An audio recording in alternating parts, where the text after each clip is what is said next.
मेरे प्रिय शिष्यगण, आप सभी का अभिनंदन, आभार, सादर प्रणाम। कक्षा 9 के इस हिंदी व्याकरण की अनुपम श्रृंखला में मैं श्रवण कुमार यादव, मेरे प्रिय शिष्यगण, आपका, आपके परिवार का मैं दिल की अतल गहराइयों से हार्दिक अभिनंदन करता हूँ और उस परमपिता परमेश्वर से प्रार्थना करता हूँ कि आप जहाँ भी होंगे, जैसे भी होंगे, स्वस्थ होंगे, सुरक्षित होंगे। तो मेरे प्रिय शिष्यगण, इसके पहले हम प्रत्येक के बारे में विस्तृत रूप से चर्चा कर चुके हैं। बीच में हम आपसे क्षमा चाहते हैं कि आँख में इन्फेक्शन की वजह से मैं बीच में क्लास वीडियो के माध्यम से या जैसे भी नहीं पढ़ा पा रहा था। कहीं न कहीं मुझे ये बेचैनी थी कि मैं बच्चों को इस कठिन समय में पढ़ाने में असमर्थ हूँ, लेकिन आज मैं समर्थ हो पाया हूँ। आँख मेरी पूरी तरह से सही हो गई है। आज हम लोग प्रत्यय से संबंधित जितने भी प्रश्न हैं उसका हम अभ्यास करेंगे, उसके बारे में पूरी तरह से हम आपको बताएंगे। आज का थॉट आपके नाम है बेवजह दिल पे कोई न बोझ भारी रखिए। बेवजह दिल पे कोई न बोझ भारी रखिए, जिंदगी जंग है, इस जंग को जारी रखिए। तो मेरे प्रिय शिष्यगण, हमारे जीवन में बहुत सारे दुख तकलीफ आते हैं, उनका डट कर सामना करना ही हमारी जीवन की सार्थकता है। प्रश्न नंबर 1 के बारे में मैं आपसे चर्चा कर चुका था। प्रत्यय किसे कहते हैं, प्रत्यय के 5 उदाहरण दीजिए। ठीक, कृदंत और तद्धित प्रत्यय का अंतर उदाहरण सहित स्पष्ट कीजिए। प्रकार की दृष्टि से प्रत्यय के कितने भेद किए जाते हैं, प्रत्येक के 2-2 उदाहरण दीजिए। और प्रत्यय लगाकर शब्द बनाते हुए किन किन बातों का ध्यान रखना चाहिए। ये सारे प्रश्न थे जो आप कर लिए होंगे। प्रश्न का आंसर भी मैं चेक करने में असमर्थ था, क्योंकि मोबाइल जैसे उठाता मेरी आंख दुखने लगती। आइए हम प्रश्न नंबर 5 की एक्सरसाइज करते हैं। ठीक है, प्रश्न नंबर जो 5 है आपकी बुक में दिया होगा, उसे आप कंप्लीट कर लें। निम्नलिखित शब्दों के नीचे दिए गए मूल शब्द में ये आपका जो आवश्यकता है, ये मूल शब्द है। ठीक है, मूल शब्द में जुड़े प्रत्यय के विकल्पों में से सही विकल्प चुन कर लिखिए। अर्थात ये इधर मूल शब्द दे दिया आवश्यकता। ठीक है, और उस आवश्यकता में मूल शब्द और प्रत्यय कौन कौन है, इसमें ये 4 ऑप्शन में से उसी पर टिक लगाना है। तो मूल शब्द आप जानते हैं कि आवश्यकता में मूल शब्द आवश्यक है और उसमें ता प्रत्यय लगा हुआ है। तो पूरी तरह से क ऑप्शन आपका सही है, यही विकल्प हमारा सही होगा, क्योंकि अवश्य धन कता, इन कता कोई प्रत्यय है और इन अवश्य इसका मूल शब्द है। ठीक है, आवश्यक और ये आधा को और तादे आवश्यक धनता, ये भी गलत है। तो आवश्यक ये मूल शब्द है और इसमें ता प्रत्यय है, ये इसका सही रूप है जो विकल्प में क सही है। अब देखिए दूसरा दिया है पाठक। अब पाठक जो मूल शब्द है इसको देखना है। अरे पाठक जो शब्द है इसमें देखना है कि इसमें मूल शब्द क्या है और कौन इसमें प्रत्यय है।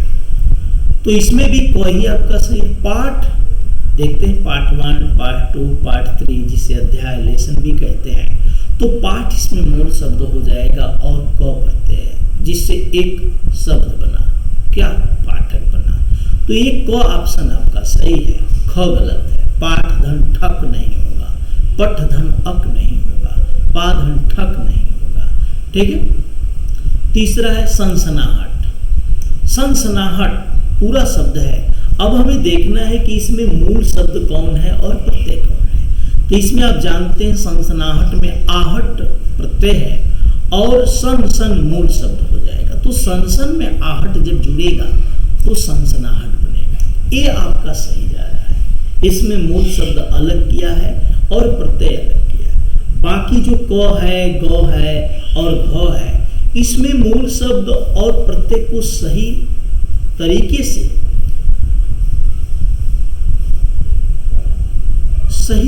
से विच्छेद नहीं किया है। ठीक, सन धन सनाहट नहीं होता है, सनस धन आहट नहीं होता है, सन सना धन हट नहीं, सन सन धन आहट, सन सन सन सन हवा चली। ठीक है, आइए चौथा है परीक्षक। एक शब्द है और परीक्षक में हमें देखना है इसमें मूल शब्द कौन है और प्रत्यय कौन है। इन चार ऑप्शन में कौन सही हो सकता है? क्या परीक्षाधन अप हो सकता है? नहीं। क्या परिधन छक हो सकता है? नहीं। क्या परिधन अच्छक हो सकता है? नहीं। परीक्षाधन क एक प्रत्यय है और परीक्षा एक मूल शब्द है, तो इन दोनों को मिलाएंगे तो यह शब्द बनेगा परीक्षक। अब पांचवा देखिए पूजा। अब पूजा में मूल शब्द क्या हो सकता है और प्रत्यय क्या मिलाए होंगे? पूज धन आ। पूज मूल शब्द है और इसमें आ की मात्रा हमने मिला दी है तो पूजा हो गया। बाकी जितने भी ऑप्शन दिए हैं ये गलत है। ठीक है, अब पूज में अ मिलाएंगे तो पूजे ही होगा, वही मूल शब्द हो जाएगा। इसलिए पूज में आ मिलाएंगे तो जाके एक नया शब्द बनेगा पूजा। अब क्वेश्चन नंबर 6 समझिए। निम्नलिखित प्रत्ययों से निर्मित शब्द छांटिए। निम्नलिखित प्रत्ययों से, ये जो प्रत्यय दिया है न, ये प्रत्यय दे दिया है। अब इस न प्रत्यय से कौन सा एक नया शब्द निर्मित होगा? इन चार ऑप्शन में से आपको बताना है।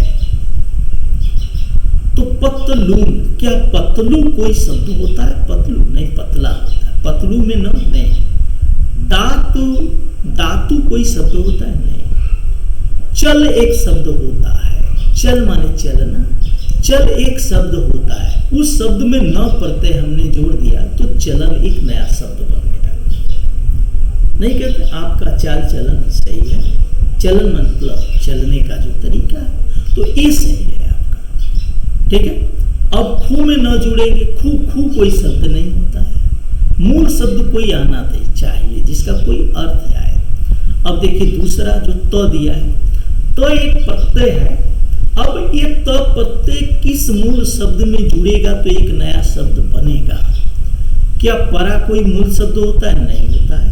परात तो एक शब्द होता है लेकिन परा मूल शब्द नहीं होता है। सज्जी कोई शब्द, ख कोई शब्द नहीं। बच, बच एक मूल शब्द है। बच नहीं कहते बच के रहना, बच गए। ठीक है, तो बच में हमने त जोड़ दिया, बचत एन से। अब देखिए तीसरा, नी एक प्रत्यय है। अब किस मूल शब्द, मूल शब्द का मतलब जिसका कोई अर्थ है, उसमें नी जोड़े तो एक नया शब्द बने। ले कोई मूल शब्द नहीं है, एक तरीका है बोलने का। ले धन नी, लेनी। ची कोई मूल शब्द नहीं। ओढ़ कोई मूल शब्द है। ओढ़ माने ओढ़ना। ओढ़ में नी जोड़ दिया तो एक नया शब्द बन गया, ओढ़नी। ओढ़नी तो आप जानते ही होंगे। फिर चौथा, ईना। ईना का मतलब है बड़ी ई की मात्रा। अब मूल शब्द क्या हो सकता है? सी, सौ। सौ में ईना जोड़ेंगे सीना हो जाएगा, तो सौ क्या कोई शब्द है? नहीं है। मह, मह धन ईना नहीं, मह कोई शब्द नहीं होता, माह होता है। माह में जब माह मूल शब्द है, माह में जब ईना जोड़ेंगे तो महीना शब्द बनता है, तो ये सही है। ठीक है, और ये सही नहीं। पी, पौ में बड़ी ई और ईना। प तो कोई शब्द है नहीं, ज भी कोई शब्द नहीं है, इसलिए चौथा का ख सही है। अब पांचवा देखिए अन। अन एक प्रत्यय है। अब इसमें हमें ये देखना है कि अन प्रत्यय किस मूल शब्द में जुड़ेगा तो एक नया शब्द बनेगा। अब अध, अध, अध पत, अध पत धन अन। अध पत कोई शब्द नहीं होता। भाव कोई शब्द नहीं होता। चल तो शब्द होता है, चल में हम न जोड़ेंगे नहीं। चल आधा ल करेंगे तभी तो अन्न जोड़ेंगे, तब जाके चलन बनेगा, ये भी नहीं सही। पुरातन, यहां देखिए पुरातन,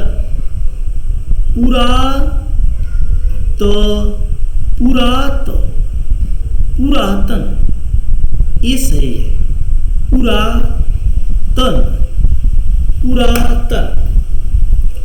पुरात कोई शब्द होता है जिसका अर्थ होता है पुराने से, इसमें अन्न जोड़ेंगे तो पुरातन एक नया शब्द बनेगा, ये सही है।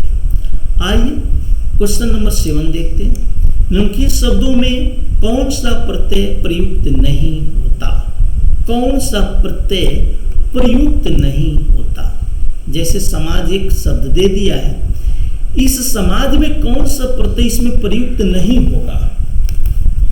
ठीक है, तो यहां देखिए थोड़ा क्वेश्चन यहां गलत दे दिया है। अगर इसके अनुसार करें तो ये 3 प्रयुक्त नहीं होगा, आ प्रयुक्त नहीं होगा, ये ग स्थ और ये नहीं प्रयुक्त होगा, इक प्रत्यय होगा। और एक कौन सा प्रयुक्त नहीं होता, तो 3 इसमें प्रयुक्त नहीं होगा। ऑप्शन तो एक ही सही होना चाहिए। अगर इसको ये इस तरह पूछता कौन सा प्रत्यय प्रयुक्त होता, कौन सा प्रत्यय प्रयुक्त होगा, तो इक, समाज में एक जोड़ेंगे तो एक नया शब्द बनेगा सामाजिक। चलिए, तो पहला क्वेश्चन इस तरह होगा। दूसरा क्वेश्चन के अनुसार सही है। निम्नलिखित शब्दों में कौन सा प्रत्यय प्रयुक्त नहीं होता? कौन सा प्रत्यय प्रयुक्त नहीं होता? तो इसमें देखिए, इसमें भी 3 प्रयुक्त नहीं होगा, नहीं, इसमें जो है 2 प्रयुक्त होगा। मानव में ता जोड़ेंगे मानवता बनेगा, मानव में ई जोड़ेंगे मानवीय बनेगा, लेकिन मानव में बड़ी ई मानवी, ये गलत है। ठीक है, 2 तो इसमें प्रयुक्त होगा, ठीक है, और 2 प्रयुक्त नहीं होगा। थोड़ा क्वेश्चन यहाँ गलत तरीके से पूछ दिया है, आपको यहाँ समझना है। अब तीसरा क्वेश्चन से सही है। देव, कौन सा प्रत्यय देव में प्रयुक्त नहीं होगा? ठीक है, तो पन प्रयुक्त नहीं होगा। पन से कोई नया शब्द नहीं बनेगा, लेकिन इन तीनों से बनेगा। इक, देव में इक जोड़ेंगे दैवी बनेगा, देव में ता जोड़ेंगे देवता बनेगा, देव में त्व जोड़ेंगे देवत्व बनेगा। तो इसमें ख आपका सही है। ठीक है, 3 से तो प्रयुक्त होगा, लेकिन वो पूछ रहा है क्वेश्चन कौन सा प्रत्यय प्रयुक्त नहीं होता, तो पन इसमें प्रयुक्त नहीं होगा, अर्थात ख आपका सही जाएगा। ठीक है, चौथा प्रफुल्ल, प्रफुल्ल में कौन सा प्रत्यय प्रयुक्त नहीं हो सकता? तो क प्रयुक्त नहीं होगा, प्रफुल्ली कोई शब्द नहीं बनेगा, लेकिन प्रफुल्लत तो बन जाएगा, प्रफुल्लित बन जाएगा, प्रफुल्लता बन जाएगा। प्रफुल्लित और प्रफुल्लत, तो प्रफुल्लित का अर्थ होता है प्रसन्नता। ठीक है, तो इसमें आपका क सही है। ठीक है, 5वां गुड़, गुड़ में कौन सा प्रत्यय हम लगाएंगे तो प्रयुक्त नहीं होगा? गुड़ में हम इत लगाएंगे गुड़ित, अर्थात क्वालिटी वाला। गुड़ी भी एक शब्द बनेगा, गुणवान भी एक शब्द बनेगा, लेकिन एलू से कोई शब्द नहीं बनेगा, एलू कोई प्रत्यय नहीं है, इसलिए इसमें घ आपका सही होगा। ठीक है, क्वेश्चन के अनुसार समझिएगा। प्रश्न नंबर 8, निम्नलिखित वाक्यों में प्रयुक्त, ये जो निम्नलिखित वाक्य हैं, ये प्रयुक्त रंगीन पदों के स्थान पर जो प्रत्ययुक्त शब्द प्रयुक्त हो सकते हैं उन्हें रेखांकित कीजिए। यानी जो ये दिया है, मुझे चमक वाले कपड़े पसंद नहीं हैं, तो चमक वाले ये रंगीन है। अब चमक वाले को दूसरे शब्दों में हम क्या कहेंगे जिसमें प्रत्यय का प्रयोग हो, एक नया मूल शब्द हो और एक शब्द बने? तो चमक वाले को हम कह सकते हैं चमकीले। तो चमक वाले के जगह पर हम चमकीले शब्द यूज कर सकते हैं, चमक धन ईले। ठीक है, चमकीले। मुझे चमकीले कपड़े पसंद नहीं हैं। दूसरा दिया, यह कुम्हार तो सीधा है, लेकिन इसकी स्त्री, यानी इसकी स्त्री रंगीन शब्द है। अब इसकी स्त्री को क्या कहेंगे? कुम्हारिन कहेंगे, तो ख आपका सही होगा। तीसरा, वह स्वभाव से घूमने वाला। अब घूमने वाले को क्या कहेंगे? घूमू कहेंगे? नहीं कहेंगे। घुमाया कहेंगे? नहीं कहेंगे। घुमंतु आपने सुना होगा, लेकिन घुमंतु ये सही नहीं है, घुमक्कर सही है आपका। ठीक है। चौथा, धर्म के कामों में सहयोग करना चाहिए। अब धर्म को हम क्या कह सकते हैं? धार्मिक कह सकते हैं। ठीक है। धर्मवान नहीं, धर्मी नहीं, धार्मिक यानी क सही होगा। पांचवा, उसकी हरकतें गांव वालों जैसी है, यानी गांव वालों को हम क्या कहेंगे? गांव वालों जैसी को क्या कहेंगे? ग्रामीण कहेंगे। गंवारू नहीं कहेंगे, गंवई नहीं कहेंगे, गंवारू नहीं कहेंगे। ठीक है। ग्रामीण कहेंगे। ठीक। अब क्वेश्चन नंबर 9, किन शब्दों के साथ निम्नलिखित प्रत्ययों का प्रयोग नहीं होता? किन शब्दों के साथ निम्नलिखित प्रत्यय का प्रयोग नहीं होता? ये शब्द दिए हैं चारों ऑप्शन में, और इस त्व का प्रयोग नहीं होगा। पशु के साथ होगा, पशुत्व बनेगा। निज के साथ बनेगा, निजत्व अर्थात निजी मामला। स्वत्व यानी सेल्फ। लिख में त्व हम नहीं जोड़ सकते, यानी इस शब्द के साथ त्व प्रत्यय हम नहीं लगा सकते, यानी घ का सही होगा। दूसरा दिया ता, सुंदर के साथ हम ता लगा सकते हैं, सुंदरता। लघु के साथ ता लगाएंगे, लघुता मन छोटा। नीच के साथ ता लगाएंगे, नीचता अर्थात निजी मामला। सौंदर्य में पहले से प्रत्यय लगा हुआ है, तो डबल हम प्रत्यय नहीं लगा सकते, इसलिए सौंदर्य आपका सही है। फिर है तीसरा, इक प्रत्यय का प्रयोग किस शब्द के साथ नहीं हो सकता? धर्म के साथ हो सकता है, धार्मिक शब्द बनेगा। लोक के साथ बन सकता है, लौकिक शब्द बनेगा। पुराण के साथ बन सकता है, पौराणिक, लेकिन धन के साथ धनिक नहीं बन सकता। ठीक है। धनवान होता है। फिर दिया है चौथा ला। ला जो प्रत्यय है किस शब्द के साथ प्रयुक्त नहीं हो सकता? ऊपर के साथ नहीं हो सकता। ऊपर ला कोई शब्द नहीं बनेगा, लेकिन पीछे ला यानी पीछे का हिस्सा आप लीजिए। आगे ला, आगे का हिस्सा लीजिए। नीचे ला मतलब नीचे का हिस्सा लीजिए। ठीक है। पांचवा, ईला जो प्रत्यय है वो किस शब्द के साथ एक नया शब्द नहीं बना सकता? ठीक है। जहर के साथ बना सकता है जहरीला, बर्फ के साथ बना सकता है बर्फीला, शर्म के साथ बना सकता है शर्मीला, और नमक के साथ नहीं बना सकता, नमकीला नहीं कर सकते, नमकीन हम कहते हैं। ठीक है। तो एक बार फिर से आपसे निवेदन है कि बीच में जो भी परेशानियां हुई आप क्षमा कीजिए। अब डेली आपको जब हमारा 3 दिन का समय होगा उसमें मैं आपको वीडियो बनाऊंगा और आज से चेक भी करूंगा। ठीक है। तो उसे आप कोई भी प्रश्न पूछना होगा तो आप व्हाट्सएप ग्रुप में आप कमेंट करेंगे, पूछेंगे तो मैं ज़रूर आपको बताऊंगा, लेकिन आप ज़रूर पूछें। ठीक है। अब क्वेश्चन नंबर जो 10 है उसको आपके लिए होमवर्क दे रहे हैं, तो सब इसमें हमने कर दिया है, लेकिन जहां आपको न समझ में आए आप पूछिएगा। ठीक है। और इसे कंप्लीट करिएगा, अपने अनुसार समझिएगा। नेक्स्ट हम कल इसे आपको फिर बताएंगे। तो यह हिंदी व्याकरण की अनुपम श्रृंखला जो प्रत्यय का अभ्यास प्रश्न है आपको कैसी लगी आप कमेंट करके अवश्य बताएं। तो इस प्रत्यय के अभ्यास प्रश्न में आज बस इतना है। आगे अभी बहुत कुछ बाकी है। वक्त है आपसे विदा लेने का। जय हिंद, जय भारत।